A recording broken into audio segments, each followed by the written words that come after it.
LeBron James is inarguably one of the handful of greatest players in the history of basketball. LeBron James came directly to the NBA out of high school.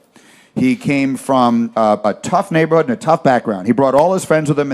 He has been a pillar of the society. The only criticism you could possibly have of him was a slightly inartful public relations departure from Cleveland the first time around, which he has more than made amends for. He has never gotten in a whiff of trouble, has handled himself through ridiculous criticism extraordinarily well, and there is like a cottage industry in dumping on LeBron. And for the life of me, I don't understand it. I really don't understand it. And he has managed to outdo the unrealistic expectations that existed on him as a high school player.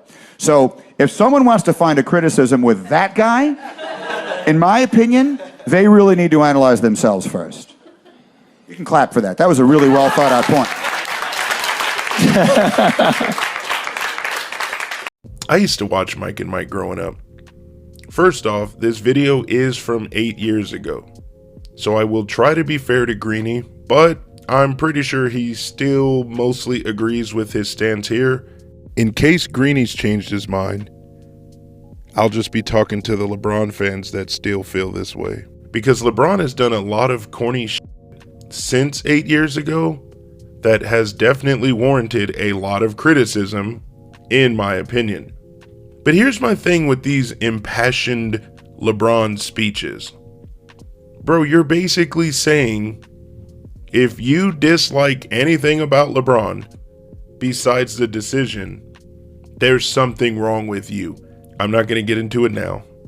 I will break it down incrementally. Break it down into sections. LeBron James is inarguably one of the handful of greatest players in the history of basketball. LeBron is not in my top 5. And he's debatably not in my top 10.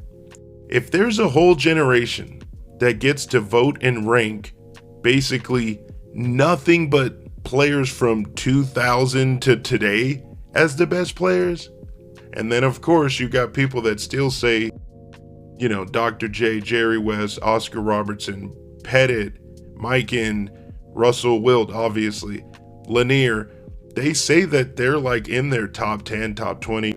Can't forget George Gervin, hell, Rick Barry, whatever. A lot of people still rank these guys very high.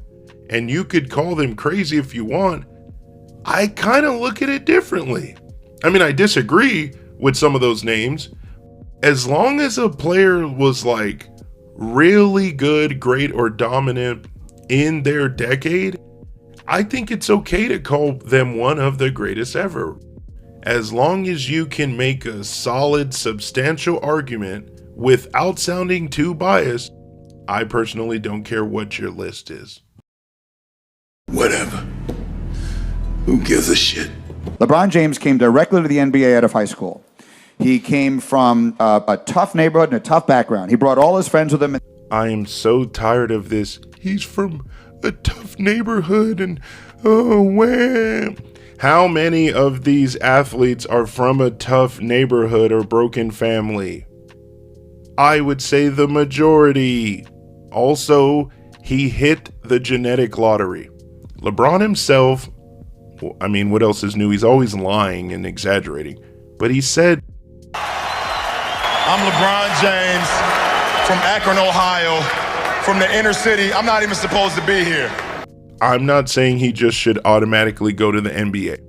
But you're telling me a kid in high school, 6'8", super fast, jumps out of the gym, above average court vision, in high school. That guy has no chance of going to the NBA. If he was 5'9" and slow, okay, cool, that would be a great anime arc. But that's not reality. The reality is, again, he hit the genetic lottery. Now, for the whole friends thing. That's the only thing I hate about LeBron. First of all, he's a great, great player. He's an amazing person, really nice guy. But for him and his guys, if you don't say he's the greatest ever, it's like you commit treason. I mean, you can't even mention Michael, Kobe, Bill Russell, Kareem. I mean, there's a faction of Kareem people. I actually feel like Kareem's the one guy who get left out. First of all, most of these young punks today in the public, they never saw Michael Jordan play. Most of them never saw Kobe play. They definitely didn't see Kareem or Bill Russell play. They're like, if you don't say he's the greatest thing since sliced bread, they hate you. And it's really sad. And it pisses me off when it happens too. But yo, man, it's just people's opinion. He has never gotten in a whiff of trouble. I'm only bringing this up because he brought it up, and he's acting like LeBron is perfect. Not even a whiff of trouble. Again, it's super minor, but if he was so perfect and never got in trouble, he would not have got suspended in high school. I think it's stupid, but technically he didn't follow the rules. All right. Biogenesis. I'm going to keep this very short for obvious reasons. LeBron was investigated and cleared. Cool. I'm not charging him and I'm not sentencing him. Here's the thing though. Do you guys do the same thing for Kobe Bryant and Derrick Rose? They weren't proven guilty. Yet, if you go on the internet right now, you can easily find somebody calling both of them the R word. Has handled himself through ridiculous criticism extraordinarily well. It unfortunately goes for everybody. That's what the media does. Till I get flashed by the paparazzi. I hate these niggas more than a Nazi. Instead of using a bunch of examples, I just want to focus on Allen Iverson. I think he's a great example of how vile and disgusting the media can be. Number one, if you look at high school, AI's going crazy. Two-way player, quarterback and DB wins a state championship. Michael Vick before Michael Vick. And then you look at basketball, obviously, wins a state championship in the same season. But what gets just as much, if not more publicity than that, is the brawl of white versus black kids. The media acted like Allen Iverson was guilty before he even went to trial. They went out of their way to paint him as some gangster. No hard evidence at all. I was convicted before I even went in court. Fast forward, one of the grossest moments by the media. Practice. We talking about practice. People still joke about this today. His best friend just dies, and the media tries to turn it into he's a selfish player. If a loved one dies, you want to grieve, so you take time off of work or a practice or two. That's normal. And as far as the dress code, now you could debate whether he dressed too gangster or not, whatever. It got so bad to where they were airbrushing AI's tattoos off of him for magazine covers. Now, let me make this very clear. I am not saying AI is completely innocent of everything and perfect. All right, last point. 01 Sixers compared to 07 Cavs. Very similar rosters, very defensive minded. Shout out to Aaron McKee. AI had a better run to me. He is to go through a prime Vince Carter. Barely skates by Vince Carter missing a game, series winning 3. And then they go through the Bucks. Glenn Robinson, Ray Allen in their prime, Tim Thomas, Sam Cassell, very solid team. Only to have the damn Shaq and Kobe Lakers waiting for you. One of the most epic, iconic moments ever, stepping over Tyronn Lue. By the way, the Lakers would have been undefeated that postseason if it wasn't for that. But if you compare it, LeBron puts up 22 points per game on 35% shooting, while AI is at 35 points per game on 41% shooting. Despite these numbers, all we hear about is the 22-year-old that dragged his trash team to the finals. And because LeBron is so used to this type of adulation, he's comfortable enough to publicly call that team trash?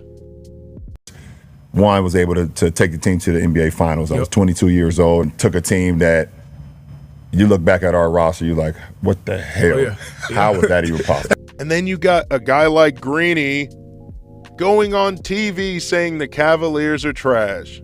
But LeBron, you can't ask a person to do all this by himself. I feel like we are celebrating the most insignificant of accomplishments from anyone else on his team, because the feeling is just someone do something and he'll win the game for us. His team stinks. All right, let's just say his team around him absolutely stinks. Anybody that's been following me for quite some time, I would like to hope that you agree that I keep it real around here. So when Greenberg calls the Cavs trash, he's not lying. He's exaggerating, and he's not applying any context. Obviously, they're trying to recover from losing Kyrie, but their second option, Kevin Love, goes down with a damn knee injury, requiring surgery, allowing him to return to the team right before the playoffs.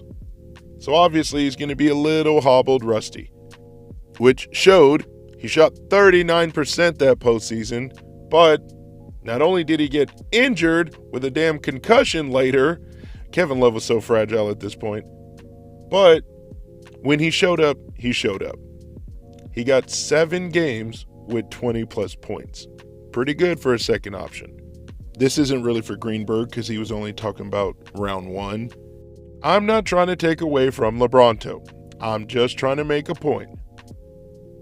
If this Cavs team was trash, I don't think this moment should exist. Game 1 of LeBronto, LeBron shoots 30 shots, making exactly 40% of them. 1 of 8 from 3. 1 of 6 from free throw? And they still win? So either the Cavs and the competition are trash, or he actually had help. Just look at these numbers. It's only 1 game, but still. Oh, they got obliterated. LeBron with the 3rd highest game score? 7 turnovers? It's okay for him to play bad?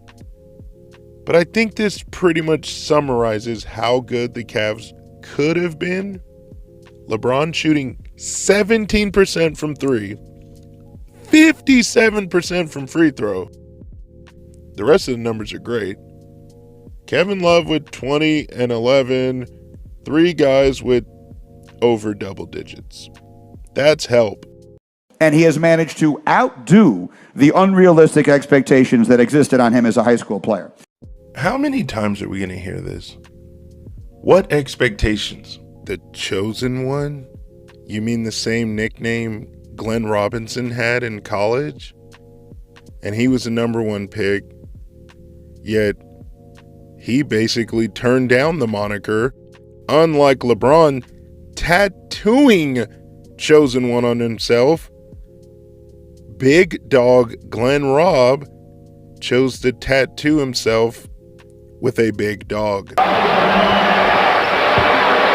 the way he is playing, you can see that dog on his chest. Big difference. They literally said the same about Bryce Harper, the chosen one, like LeBron. It literally says that on the magazine. Speaking of LeBron, OJ Mayo, the next LeBron, the second coming. That's what magazines do. Grant Hill, just like Mike, only better? Come on, man. How many bald Harold Miners, Jerry Stackhouses, and Vince Carters were supposed to be the next Jordan? That's what magazines do.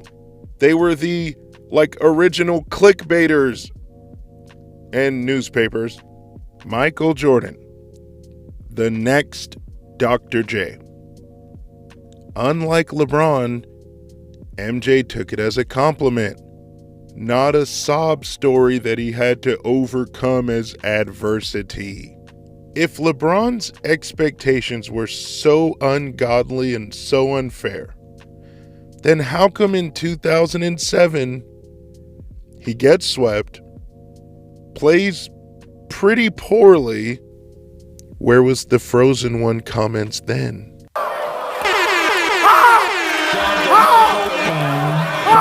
Shit like that. The only criticism you could possibly have of him was a slightly inartful public relations departure from Cleveland the first time around, which he has more than made amends for. Slightly inartful departure? This is such a LeBron speech, man. This damn beautiful wording for an ugly ass moment. The man said he would win 8 championships. You could put Pat Riley on the wing. As far as team chemistry, it's going to be easy. Goes to the finals, makes fun of Dirk Nowitzki being sick, and then, ironically, he ends up choking. Some of the worst performances by a superstar ever in any sport. Slightly inartful. I hate these niggas more than a Nazi. And there is like a cottage industry in dumping on LeBron. And for the life of me, I don't understand it. I really don't understand it. So if someone wants to find a criticism with that guy, in my opinion, they really need to analyze themselves first. Now, if we remove Greeny from this situation and we just apply this to LeBron fans that still say this, I mean, come on, man. I've seen LeBron fans say, you're just jealous of LeBron because he's black and successful. Man, that means I hate the entire NBA. They're all rich and black. There's so many things I can name where LeBron deserves absolute criticism. China, the Bronny James situation, the dunk contest corniness. But let's just focus on one thing. That tweet, LeBron literally could have gotten a man killed. You're next. Hashtag accountability. That is one of the lamest moments of any athlete ever. Just like the China situation. LeBron doesn't know what the hell he's talking about, but he acts as if he's some activist and ambassador for black people. When I first heard shut up and dribble, I didn't like it. But with LeBron, he should shut the hell up and dribble. Or learn how to dribble. I don't even want to get into all of the media members that constantly praise and glaze LeBron to combat this cottage industry of haters. What industry? Besides Skip Bayless, who hates on LeBron like that? Don't you dare say Stephen A. Smith. I basically made a whole video explaining this already. He can't hate him and put him number 2 all time. That doesn't even make sense. We've never seen anything like this because it's one thing to just praise and glaze LeBron. Honestly, that's not that bad. If they would just leave it at that, it wouldn't be that bad. Why do they have to disrespect and blame everybody else? It's the coach's fault. It's the management's fault. It's all of his teammates. It's the damn air conditioner's fault. Imagine LeBron and the Lakers lost during COVID. Imagine the excuses. They go as far as disrespecting basically everybody before the 2000s. Like when you have Shannon Sharpe, who was kind of the face of NBA or sports media, and he's saying Michael Jordan didn't even play anybody. You have an ex-player in Kendrick Perkins saying Michael Jordan wasn't competing for a championship at 35. Yes, he was. He was actually wrapping up the three-peat. Don't get me started on Nicholas Wright, bro. The king of terrible lying takes. JJ Redick. It's okay for him to call people plumbers. They weren't skilled. This is what LeBron and the La Media have created. But you can't blame LeBron for what his buddies say. Yes, I can. Say it again. Yes, I can. Yes, I can. Yes, I can if they say similar things. What's so different about these? LeBron, we got to respect all eras. But by the way, Giannis would score 250 points in a 70s game. Kyrie wouldn't be allowed to dribble back then. You're damn right. The refs back then would be like this.